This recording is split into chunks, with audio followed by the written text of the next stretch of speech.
São. A paz do Senhor para todos. Amém. A Deus seja toda a glória, honra e louvor.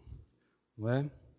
O ambiente está calmo, né? Sente que os irmãos estão atentos, estão concentrados, louvando ao Senhor, adorando o seu nome, não é? Não vejo, a gente daqui de cima não vê ninguém conversando. E isto, Deus, isso é maravilhoso aos olhos de Deus, em saber que não tem ninguém disperso, ninguém afastado, e todos estão atentos, louvando a Deus e glorificando o seu nome, não é?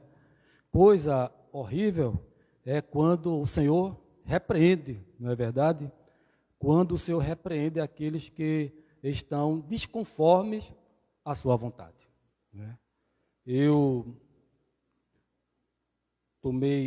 participei de um culto de louvor e adoração devocional em uma residência e a família se reuniu para adorar.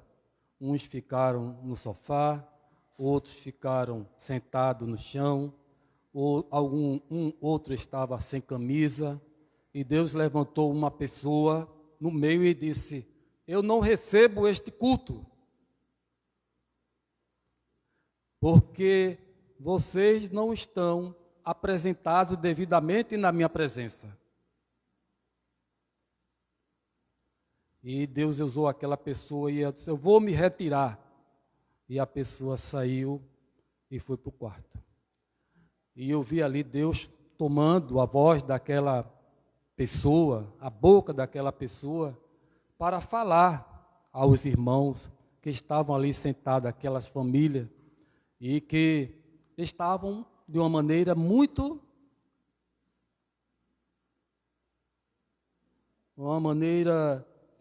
à vontade, esquecendo-se de que o Senhor estava ali presente, e estava vendo tudo, e estava ali para receber o louvor e a adoração. Como nesta noite, Ele está aqui presente para recebendo dos nossos lábios, das nossas mãos, do nosso ser, o louvor e a adoração a Ele. Amém, irmãos? Glória a Deus por isto, porque Ele é maravilhoso. E o seu povo tem se comportado com atenção e cuidado, né? Sendo diligente na casa do Senhor, sabendo que o Rei dos Reis, o Senhor dos Senhores, o Deus eterno, Ele participa do louvor e adoração em nosso meio. A Ele seja toda a honra, toda a glória, louvor e adoração. Amém. Irmãos, nós vamos meditar nesta noite na epístola do apóstolo São Paulo, que escreveu aos Tessalonicenses, capítulo 1, versículo 9, versículo 10. Vamos falar sobre algumas marcas de uma pessoa convertida. Algumas marcas de uma pessoa convertida. A gente vai tirar como exemplo a igreja de Tessalônica, uma igreja do Senhor Jesus, e que na descrição aqui da carta do apóstolo Paulo aos Tessalonicenses, ele relata algumas características que aqueles irmãos apresentavam, que demonstravam que eles realmente tinham sido convertidos. Porque não adianta estar no meio do povo de Deus e sem ter arrependimento, sem haver conversão. Está perdido. Mas quando há arrependimento, há conversão, então as características dessas pessoas, desse arrependimento são vistas na pessoa. E o apóstolo Paulo via essas características nos crentes da igreja de Tessalônica. E é sobre essas características que nós vamos refletir nessa noite e receber o que o Senhor tem para nos dizer nesta noite. Vamos ler aqui os versículos 9 e 10, primeira epístola do apóstolo Paulo aos Tessalonicenses, capítulo 1, versículo 9 e o 10. Diz o seguinte: pois eles mesmos, no tocante a nós, proclamam que repercussão teve o nosso ingresso no vosso meio, e como, deixando os ídolos, vos convertestes a Deus, para servirdes o Deus vivo e verdadeiro, e para aguardardes dos céus o seu Filho, a quem ele ressuscitou dentre os mortos, Jesus, que nos livra da ira vindoura. Amém, irmãos? Eu gostaria, antes de iniciar aqui a preleção, de louvar com a igreja, com o hino. Eu sempre louvo a Deus, mas ultimamente eu não tenho feito isso. E hoje eu me lembrei, e eu acredito que foi Deus que tocou no meu coração. Então vamos louvar o Senhor com o hino. Eu coloquei aqui nas minhas folhas aqui. É a melhor coisa que eu já fiz. De Oséias de Paula, né? Então eu gostaria que os irmãos que sabem louvassem também ao Senhor. De tantas coisas que andei fazendo, de quase todas me arrependi, mas houve uma especial, foi a mais certa que escolhi. A melhor coisa que eu já fiz em toda a minha vida, salvou-me por um triz. Em aceitar Jesus, sinceramente foi a melhor coisa que eu já fiz. Coisas erradas andei fazendo na condição de pecador, mas quando achei-me desfalecendo, tomei a decisão que me salvou. A melhor coisa que eu já fiz em toda a minha vida, salvou-me por um triz. Foi aceitar Jesus, sinceramente foi a melhor coisa que eu já fiz. Quando a pessoa dá um testemunho desse, irmãos, é porque realmente ele se arrependeu dos seus pecados e entregou sua vida a Cristo. Quando ele diz aceitar Jesus, eu entendo que ele se arrependeu dos seus pecados, que ele reconheceu que em Cristo havia a sua salvação, entregou-se de corpo e alma ao Senhor Jesus. E isto é a melhor coisa que qualquer pessoa pode fazer. É a melhor coisa para qualquer ser humano, é se entregar nos braços de Cristo e receber a salvação eterna, o perdão dos pecados, a justificação pela fé, a redenção da sua alma. Não há coisa mais preciosa do que isso. E, consequentemente, a gente vê aqui, irmãos, uma demonstração dessa igreja de Tessalônica, que realmente eles haviam crido, se convertido, se arrependido dos seus pecados e estavam agora dando testemunho àquela comunidade da cidade, dizendo que são novas criaturas, que Cristo transformou, que Cristo libertou, e agora não vive eles, mas eles vivem para Cristo, porque Cristo vive neles. Paulo ficou admirado, certamente, quando viu aquela igreja forte, firme, trabalhando na obra de Deus, testemunhando de Cristo. Não é maravilhoso isso? É uma transformação maravilhosa. Muitos não têm essa experiência. Alguns estão dentro da igreja, mas não têm essa experiência, porque não são convertidos, não se arrependeram dos seus pecados, não conheceram a Cristo, não entregaram suas vidas a Ele. Nós vemos aqui, irmãos, o apóstolo Paulo falando sobre a operosidade da fé deles, falando da abnegação, do amor e da firmeza, da esperança que eles tinham em Cristo Jesus. Também ele falou sobre a eleição, que eles foram eleitos. Ele falou também que eles estavam imitando a ele e ao Senhor, vendo em Paulo um exemplo, uma luz para eles também, como imitador de Cristo. E eles imitavam a Cristo. Também fala aqui que eles se tornaram modelo para todos os crentes da Macedônia e Acaia. Paulo escrevendo, ele vê também que por toda parte se divulgou a fé daqueles irmãos para com Deus. E diz também que nas necessidades, eles também procuravam acrescentar alguma coisa, a tal ponto de não termos necessidade de acrescentar alguma coisa. E por fim, nós vamos entrar nesse versículo 9, que é justamente o que nós vamos extrair aqui, o que Deus tem para nós nesta noite, não é?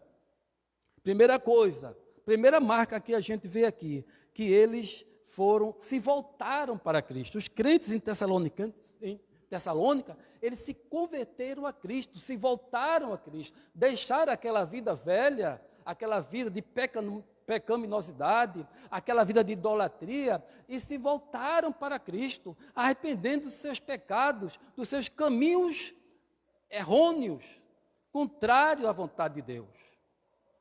Glorificado seja o seu nome. É isso que Deus quer, ver no pecador arrependimento verdadeiro, consciente, real. Não é hipocrisia, não é fingimento, mas conversão real, de coração. E Deus, que sonda os corações, Ele age, Ele abençoa, porque vê que realmente está acontecendo como deve acontecer. Não é hipocrisia, não é falsidade, não é? Então a gente vê que essa marca é uma marca que deve acompanhar cada um de nós. É a transformação de vida, é olhar para Cristo e mirar nele como nosso alvo. É olhar para Cristo como a nossa luz, olhando para Ele. Ao contrário, não é, de alguns que procuram se esconder, fogem. Quando se fala em Cristo, quando se fala em Deus, quando se fala em salvação, não querem dar ouvido. Fogem da presença porque eles estão mergulhados no pecado, na incredulidade, na maldade, no mundo, envolvido pelas artimanhas de Satanás, cegando suas visões espirituais.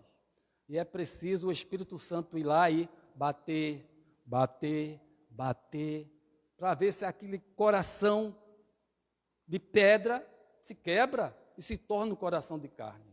Porque é o Espírito Santo quem trabalha para convencer essas pessoas do pecado, da justiça e do juízo. Então eu me lembro, irmão, do filho pródigo, Lucas 15, 11 a 32, não é? Que pediu ao pai a sua herança. Pai, eu não quero mais morar aqui, não quero mais viver aqui, me dá a minha parte. E partiu para um lugar distante, para outro país, e lá gastou tudo que tinha, lá gastou tudo que possuía, os seus bens, e ao ponto de não ter mais nada, e foi arranjar um trabalho, e o trabalho que arranjou foi tomar conta de porcos. E ele ali, naquela situação triste, né, pensou, puxa, lá onde eu estava, com meu pai, eu tinha lá tanta coisa boa, não é? Lá os trabalhadores não passam necessidade, meu pai dá o apoio necessário a cada um, e eu estou aqui, passando fome, passando necessidade, nessa aflição. Eu vou voltar para lá e vou dizer, pai, trata-me como um dos teus trabalhadores, que isso para mim é suficiente. O que eu passei lá, o que eu estou passando, não há o que se comparar. Se eu for recebido aí na tua casa, pai, como um dos teus trabalhadores, está bom demais. E quando ele vinha, o pai viu e foi assim ao encontro, abraçou, não é? Beijou e tratou como um verdadeiro filho. E o pai, irmãos, é Deus. O nosso pai é Deus. E ele recebe aqueles que, arrependidos, convictos de que são pecadores e que precisam de salvação, ele está pronto para receber, abraçar e dar um beijo e colocá-lo na sua presença. Glorificado seja o seu nome. Então, na presença de Deus, irmãos, há paz, como diz lá em Isaías, capítulo 53, verso 4 e 5. Fora da presença de Deus, não há paz verdadeira. Pode ser que haja uma calma temporária, mas a verdadeira paz está em Cristo. A verdadeira paz se encontra em Deus. E foi Jesus que nos trouxe essa paz. A paz que é aquela comunhão com o Eterno, com o Todo-Poderoso. Foi Jesus quem trouxe isso. E ele nos diz aqui, não é? O profeta Isaías, não é? Muito tempo atrás, já havia dito para nós, e é uma passagem tão conhecida que os irmãos é capaz de dizer decorado. Isaías, capítulo 53, verso 4 e 5. Diz o seguinte: certamente ele tomou sobre si nossas enfermidades e as nossas dores levou sobre si. E nós o reputávamos por aflito, ferido de Deus e oprimido. Mas ele foi traspassado pelas nossas transgressões e moído pelas nossas iniquidades. Agora diz, o castigo que nos traz a paz estava sobre ele. E pelas suas pisaduras fomos sarados. Foi Jesus que pegou sobre si os nossos pecados, irmão, para que nós usufruíssemos dessa paz com Deus, de ter inteira comunhão com Ele, porque antes não tinha. Desde que os nossos primeiros pais pecaram, eles se separaram da comunhão com Deus. Quando eles desobedeceram, eles foram se esconder. Quando eles pecaram, fizeram folhas de figueira e se esconderam. A comunhão já estava quebrada ali. Eles não tinham mais condições espirituais de falar com Deus. Adão, Adão, onde estás? Senhor, eu estou aqui, atrás dos matos, atrás das folhas. Eu estava muito. Por que estás aí, Adão, escondido? Eu estava nu e tive medo. Por que estás sentindo, visto que estava nu? Como desobedeceste? E vem aquela história toda. Final das contas, o Senhor fez roupas de peles de animais, não é? E disse, olha, vocês me desobedeceram. Vocês quebraram essa comunhão que tinham comigo, porque vocês me desobedeceram. Agora, vocês não poderão ficar aqui mais, porque vocês estão com pecado. Vocês estão manchados, sujos. O pecado está em vocês de cima até embaixo. E eu sou santo. Pecado e santidade não se unem. E foram expulsos. Então, irmãos, a questão de voltar-se para Deus, né? De deixar o mundo, deixar as coisas desagradáveis a Deus, isto revela verdadeiramente que a pessoa é convertida, que a pessoa viu que é pecadora, se reconheceu o seu pecado e entregou a Cristo. Que essa marca, irmãos, essa marca de voltar-se para Deus, seja vista em nós, através daqueles que estão bem longe em trevas. E veja que nós não estamos convivendo conforme eles convivem, nós estamos vivendo uma vida totalmente diferente. Deixamos tudo para seguir a Jesus, deixamos tudo para crer em Jesus, confiar nele e esperar nele, porque ele é a solução para as nossas vidas. Reconhecemos através da pregação do Espírito Santo que a verdadeira salvação, a verdadeira libertação está em Cristo. E é Deus que nos proporciona isso quando o seu filho encarnou e foi crucificado em nosso lugar. Pai, tudo está consumado.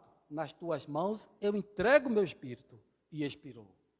Então, a obra, né, a nossa salvação é de graça, porque nós não fizemos nenhum esforço para pagar. E se nós fôssemos fazer, nós não tínhamos como pagar. Mas Deus disse, a solução está aqui. Um santo, que é o meu filho, ele vai pagar esse preço. Vai se entregar em lugar de cada um pecador. Vai morrer no lugar de cada um pecador. E assim vai abrir as portas para o pecador ser redimido e voltar à comunhão com Deus. Então, irmãos, que isto sirva de lição para nós. Vos convertestes a Deus, né? Vocês voltaram para Deus, deram meia volta, né? É assim que meia volta dá 180 graus na sua vida e voltar para o Deus que tudo pode. Isto é maravilhoso aos olhos de Deus. Então, os crentes em Tessalônica, né, Paulo estava escrevendo, ele estava vendo isso, que eles haviam mudado em comportamento. Eles não estavam vivendo como vive o ímpio, como vive o mundo. Eles haviam se transformado nas suas atitudes, no seu comportamento, e estavam voltando para Deus. Louvado seja o seu nome. Que nós, irmãos, a cada dia possamos viver nessa vida, não é? Até o dia que o Senhor nos chamar.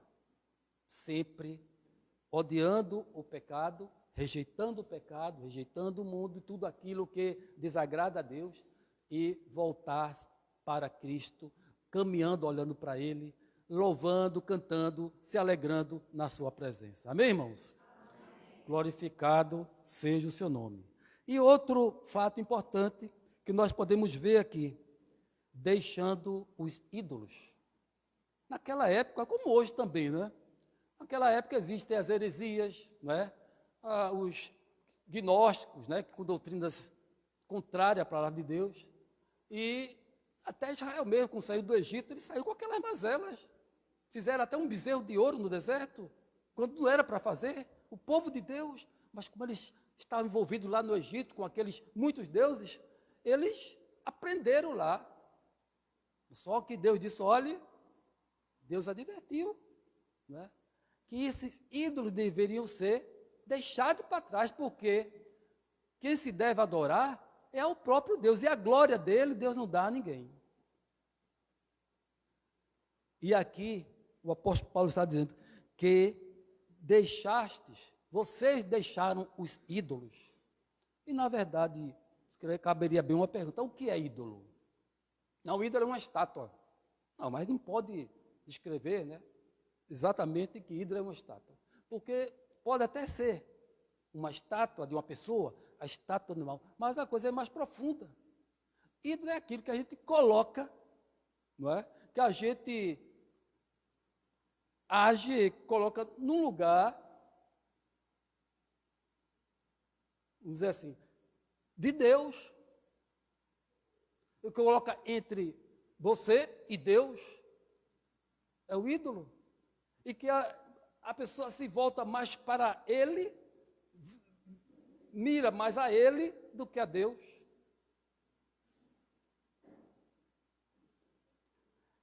Qualquer coisa que usurpa o lugar de Deus. Qualquer coisa de si próprio que se coloque com esperança de bênção futura é um ídolo. Em vez de colocar Deus como sua esperança presente e futura, em vez de colocar Deus como o alvo para você pedir, para você clamar, para você orar, para você honrar, ele coloca em outras coisas. Pode ser uma estátua, a estátua da Virgem Maria, a estátua de São Pedro, pode ser também o dinheiro. Tem gente que diz que o Deus dele é o dinheiro. O meu Deus é o dinheiro, porque o dinheiro atende tudo o que eu quero. As coisas materiais, né? Porque o dinheiro não atende às coisas espirituais. E se não for a misericórdia de Deus, Então ele se esquece totalmente que a vida foi Deus que lhe deu, que ele sustenta é Deus, e coloca a sua visão, o seu alvo no dinheiro, e diz: o dinheiro, para mim, supre todo, ele é o meu Deus. Muitas pessoas têm essa ideia, esse pensamento. E isso é um ídolo. O dinheiro, um bem, um animal, qualquer coisa que a pessoa substitui para, considerando que terá algum benefício por aquilo. E quando, na verdade, a igreja do Senhor Jesus e todo aquele que é arrependido e se voltou para Ele, busca o verdadeiro Deus. É Deus, Deus é o meu Deus, nele confio, Ele é o meu refúgio, Ele é minha esperança, nele está a vida eterna. Seu Filho me proporcionou isso. Então, essas outras coisas, né, que se faz isso, a pessoa, ou seja, acreditando em ídolos, as pessoas estão o quê? Servindo a Satanás. Está envolvido pelas obras das trevas e está em pecado. Pior é isso, que está em pecado. Precisa abrir os olhos para ver em quem você realmente deve agradecer, deve adoração. As pessoas se dobram para adorar.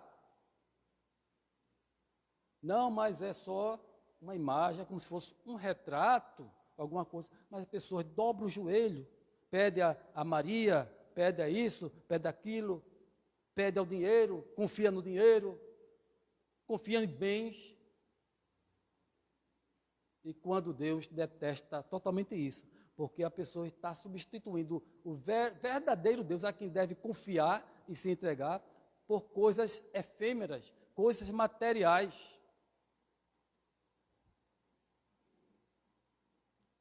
Então, irmãos, nós devemos atirar ao vento algo que em nossos corações estão atrapalhando a nossa vida espiritual. Isso pode acontecer com crente. Com crente.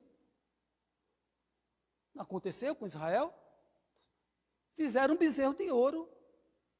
Deus ficou revoltado. E essas coisas estão atrapalhando a minha comunhão com Deus. E eu devo lançar fora. Cabe a cada um de nós nos examinar. Ver, Senhor, o que eu posso ser mais presente com a minha vida perante Ti. Como deve ser meu comportamento diante de Ti. Eu sei, Senhor, que você analisa, pede a Deus e faz um esforço também para retirar aquilo que está desagradando, que está atrapalhando a sua comunhão com Deus.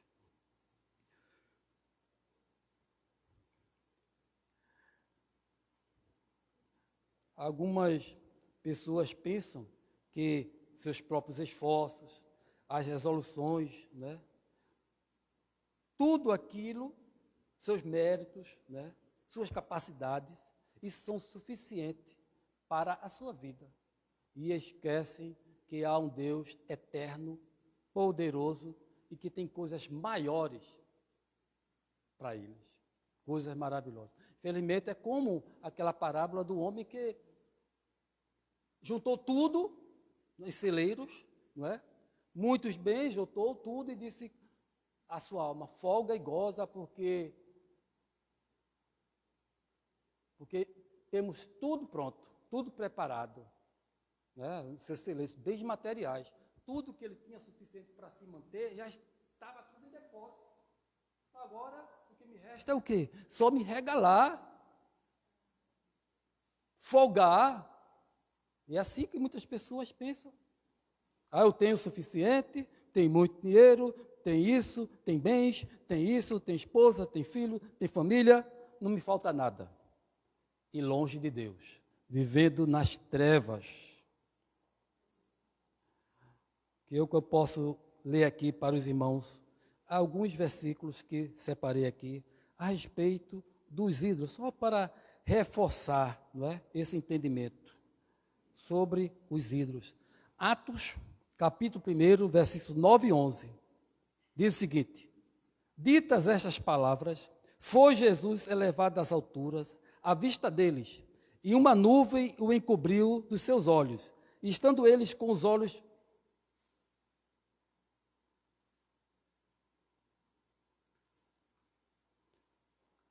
Ezequiel, capítulo 14 e verso 6.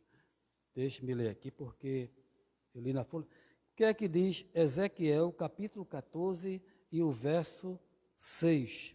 Diz o seguinte.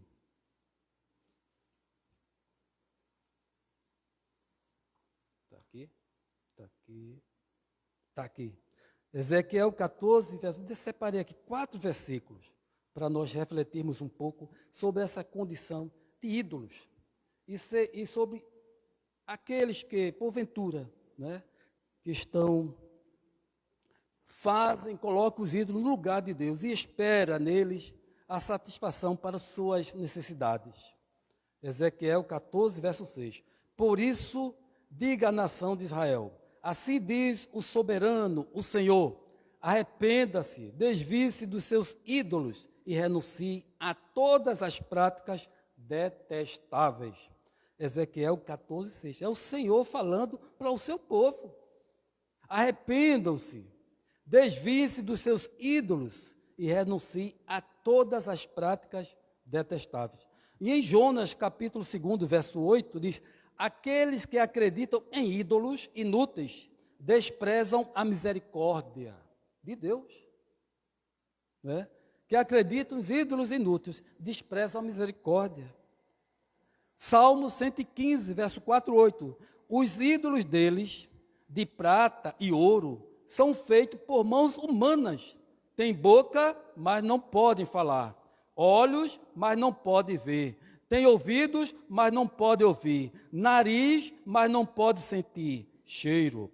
Têm mãos, mas não podem apalpar. Pés, mas não podem andar. E não emitem som algum com a garganta.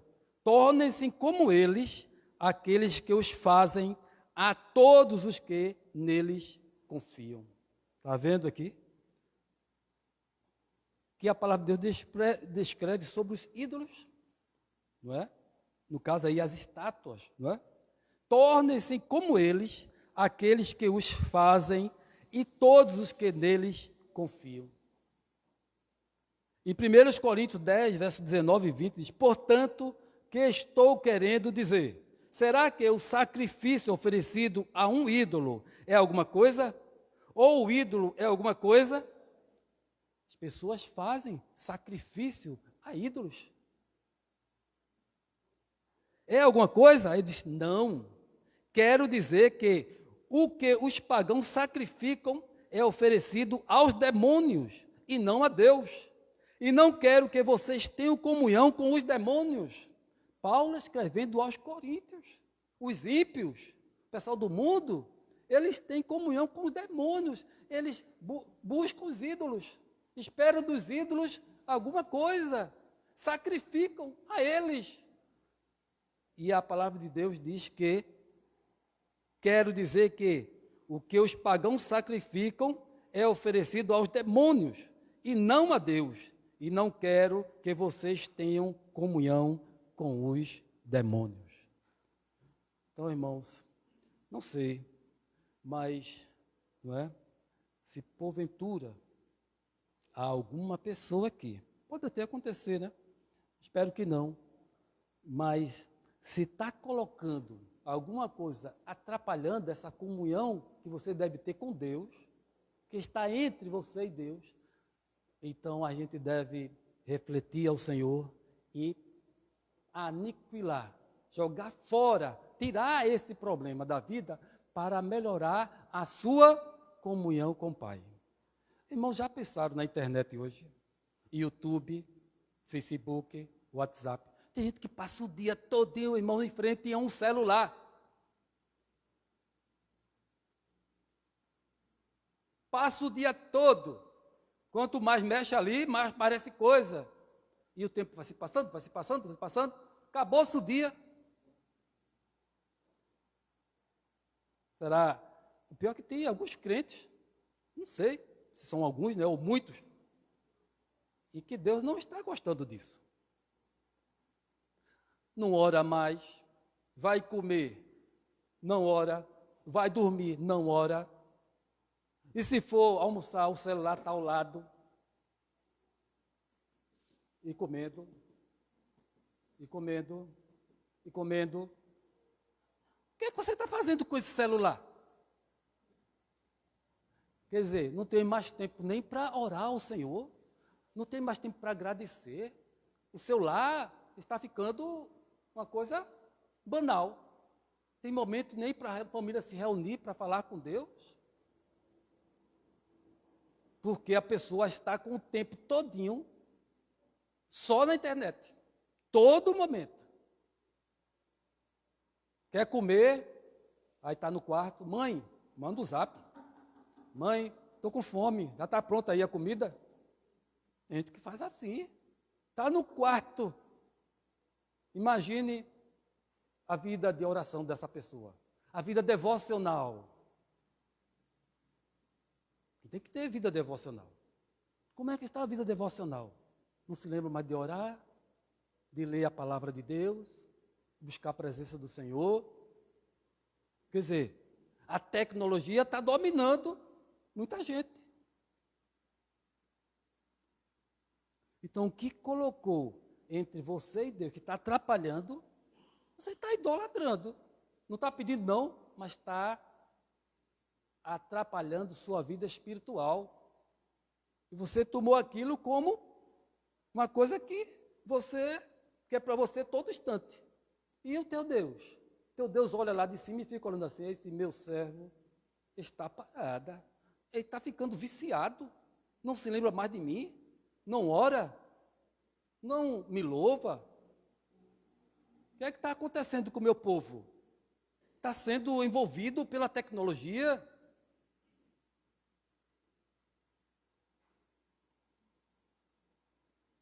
Meus irmãos, outra característica que nós podemos ver aqui na igreja, lá em Tessalônica, que nós podemos refletir aqui, não é? Nós podemos refletir aqui. A outra característica é a seguinte. Está tudo aqui.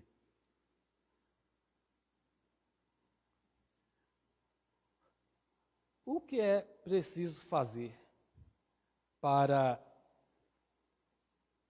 conhecer o Senhor? Não é? Porque nós podemos ver a terceira característica de lá a terceira característica que nós podemos considerar aqui é que eles estavam agora servindo ao Deus vivo e verdadeiro. Se serviam a outras coisas, a ídolos, não é? Pagãos, agora estavam com a vida toda envolvida em servir a Deus. O Deus verdadeiro, o Deus da Bíblia, o Deus que nós conhecemos, em parte, né? Através das revelações das Escrituras e da nossa experiência com Ele. E o povo estava vivendo uma vida assim, totalmente voltada para o Senhor, com a sua vida voltada para Ele, servindo a Deus, né? O Deus vivo, o Deus verdadeiro. Não é isso que nós estamos fazendo, irmãos, aqui? Não é isso que nós fazemos no nosso dia a dia? Servindo ao nosso Deus e mais ninguém. Ele é o nosso Deus, o Deus verdadeiro, o Criador dos céus e da terra. A Ele nós servimos, a Ele entregamos nossas vidas.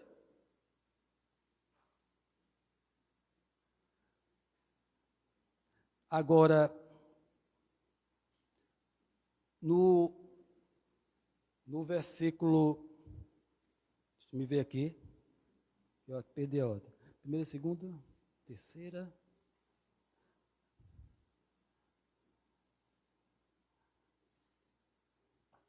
Então, essa terceira característica é que eles estavam agora servindo ao Deus vivo e verdadeiro. E nós podemos definir o seguinte, irmãos. Para nós servirmos ao Senhor, não é? Para nós procurarmos dar aquela verdadeira atenção ao Senhor, nós podemos verificar o seguinte.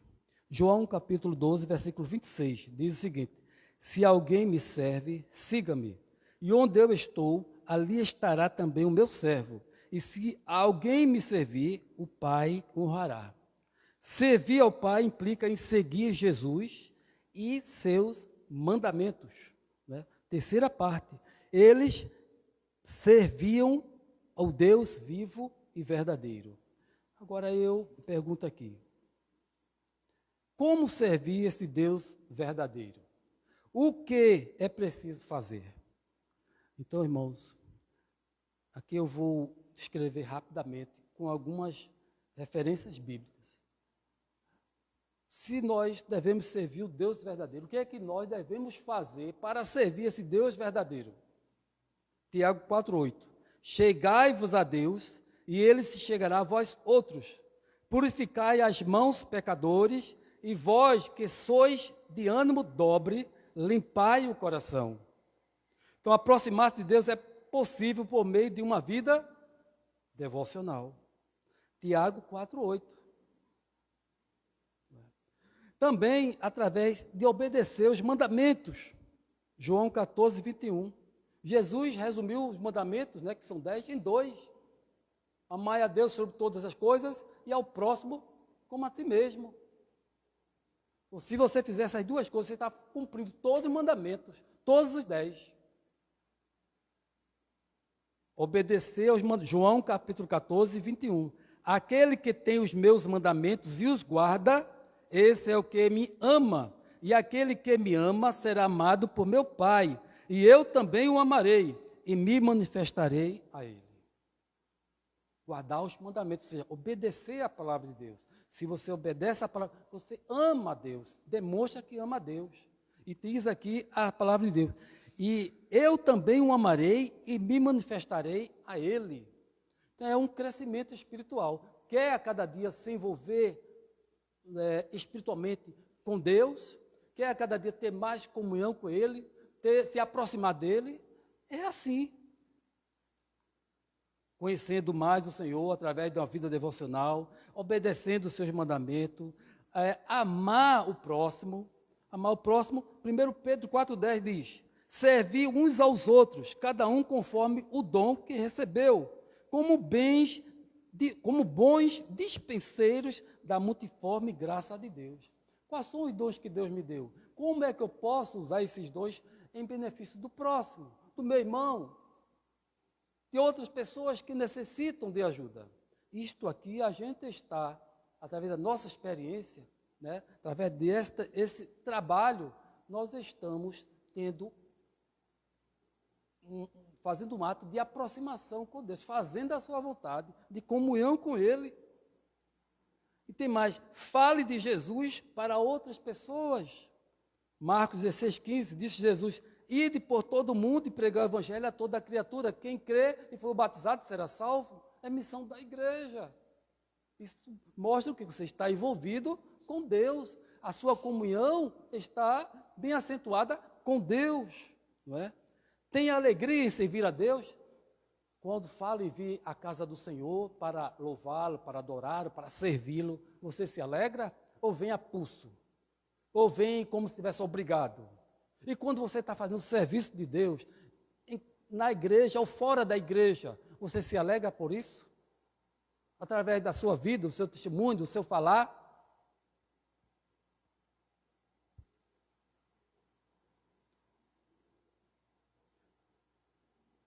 Glorifica a Deus com as suas ações. 1 Coríntios 10, 31. Portanto, quer comais, quer bebais, ou façais alguma coisa, fazei tudo para a glória de Deus. Então, as pessoas precisam ver Deus em nossas ações e atitudes. Né? Faça isso para a glória de Deus. Quer comais, quer bebais. Tudo que você fizer, fazei para a glória de Deus. Então, seu testemunho irá fluir para outras pessoas que nem têm comunhão com Deus. E as pessoas vão ver o de Deus agindo em sua vida. Então, são alguns passos que nós devemos tomar para ter mais aproximação com Deus. ter comunhão com Ele, buscando a sua presença. São passos que nós devemos dar. E às vezes estamos tão envolvidos com outras coisas que a gente, não é?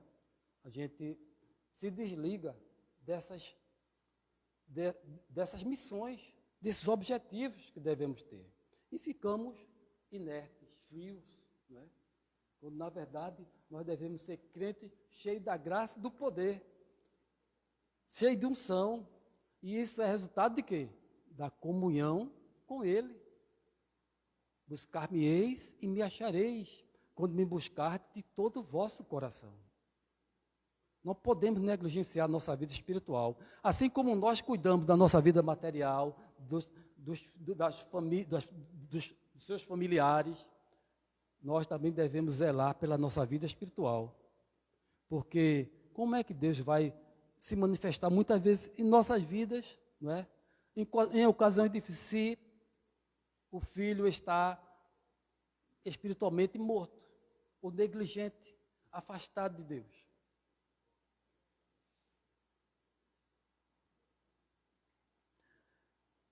E a quarta questão que eu quero dizer aqui, no versículo 10.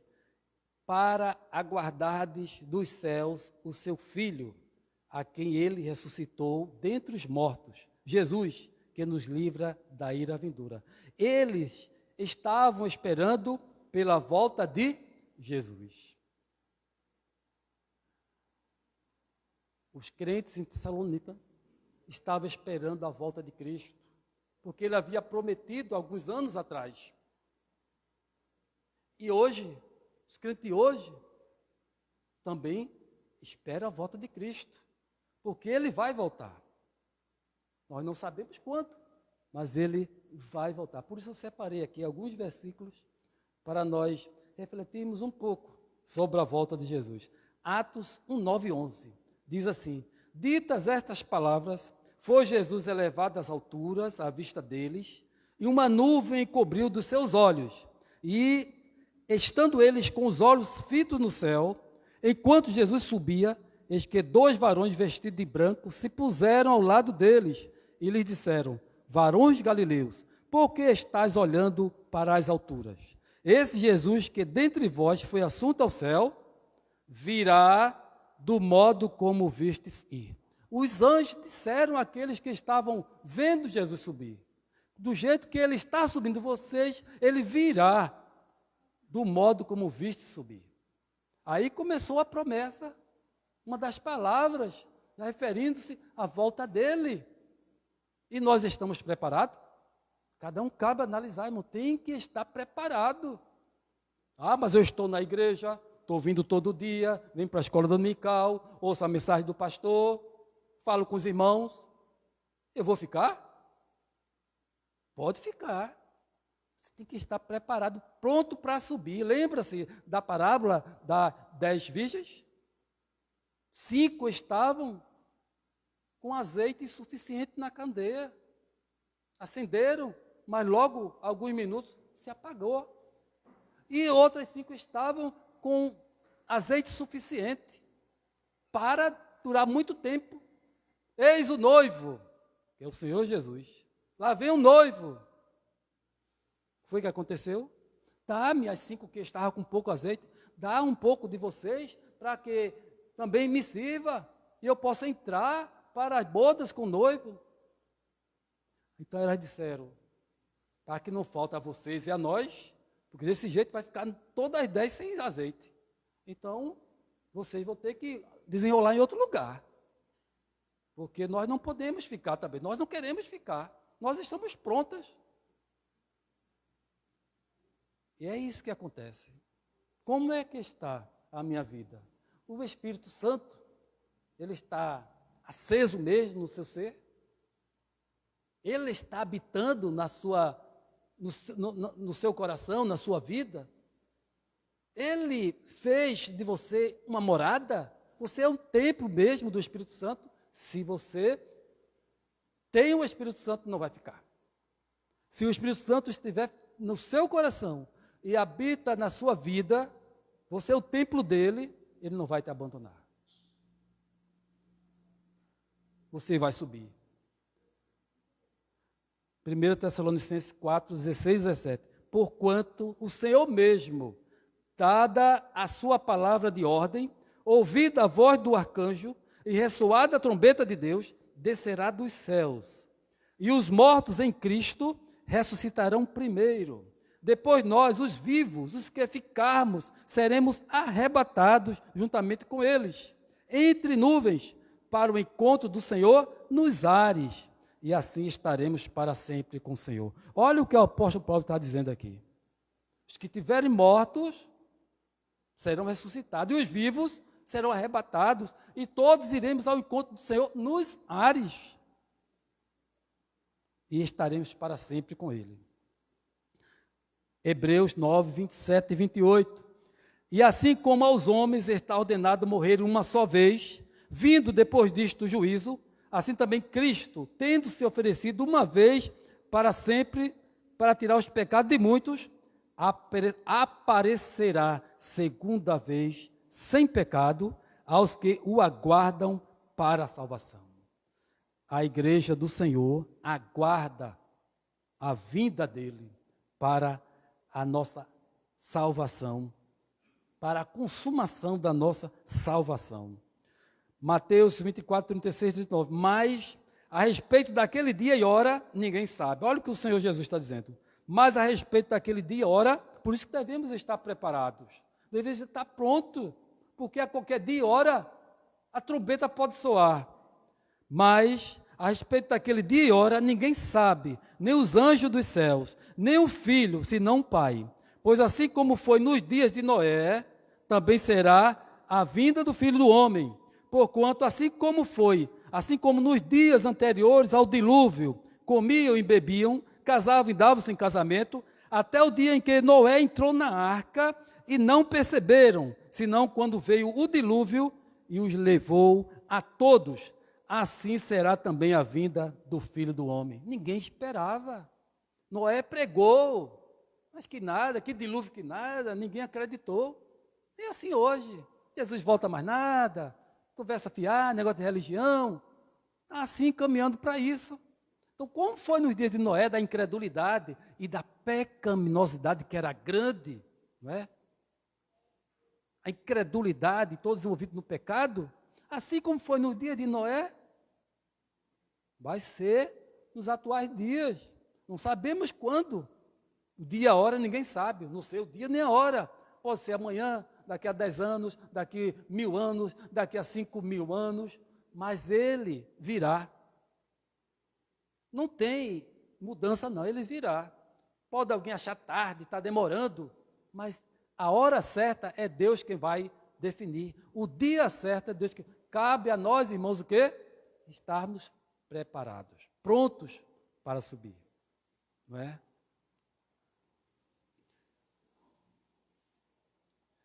E Marcos 13, verso 32. Mas, a respeito daquele dia ou da hora, ninguém sabe, nem os anjos no céu, nem o Filho, senão o Pai. É o que diz as Escrituras. Então, os crentes tessalônicos estavam também atentos, aguardando, prontos, aguardando a vinda do Senhor Jesus. Não foi naquela época, todos foram chamados, todos Jesus chamou. Não é? Isso não deixa de ser o quê? Quando Jesus chama o ímpio também, é a volta de Cristo para ele. Porque depois da morte segue só o juízo. Não tem mais oportunidade para decidir. Não tem mais oportunidade. Segue só o juízo. E Jesus vai dizer para ele, olha, aparta-te de mim, maldito, para o fogo eterno, porque eu nunca vos conheci. É assim que diz a palavra de Deus. Então vai ser aquele dia que Jesus vai aparecer nas áreas, mas também ele chama cada um de nós. E devemos estar preparados como aquelas 5 mulheres prudentes que levaram azeite suficiente para não ficarem, para não se perderem, para não irem para o fogo eterno. Então, concluindo aqui, irmãos, esta palavra. fazendo uma breve conclusão. A igreja de Tessalônica, ela se voltou para Deus, ela deixou os ídolos, deixou os maus costumes, deixou aquilo que desagradava a Deus e procurou se empenhar fazendo o melhor possível na obra de Deus, sabendo que estavam servindo Deus vivo e verdadeiro. Que nesta noite nós possamos meditar nessas palavras, né? Refletir um pouco e fazer uma análise na nossa vida e aquilo que estiver em falta possa ser corrigido e a gente melhore, né, na presença do Senhor, esquecendo ou afastando de nós, jogando ao vento aquilo que não agrada o Senhor. Isto para a glória do seu nome. Amém, irmãos? Eu quero aqui encerrar essa palavra orando e agradecendo a Deus por este culto, por esta mensagem que nós transmitimos. Glorioso Deus e eterno Pai, graças te damos, Senhor, porque nós somos novas criaturas, salvos, lavados e remidos no teu sangue. E queremos, ó Deus, a cada dia melhorar no nosso viver, na nossa caminhada. Que, ó Deus, nada, Senhor, do mundo, as coisas materiais e espirituais mundanas, aquilo que não te agrada, venha, Senhor, nos influenciar. Mas que a cada dia a gente olhe para Cristo, sabendo que Ele é a ponte, é o intermediário, como diz a tua palavra. Porque há um só Deus e um só mediador entre Deus e os homens, Jesus Cristo, homem. E alguns homens estão colocando no lugar de Jesus, no lugar dessa comunhão que deve ter contigo, colocando ídolos, colocando algo material que não convém e que não está de acordo com a tua palavra. Que, Senhor, a cada dia a gente olhe para Ele, o nosso alvo que é Cristo, e nos fortaleça, nos vivifique e sejamos edificados, sempre fortes e fiéis a Ti, esperando que um dia o Teu Filho vai voltar e nós estaremos para sempre com Ele. É o que nós te oramos em nome de Jesus e te agradecemos. Amém, irmãos.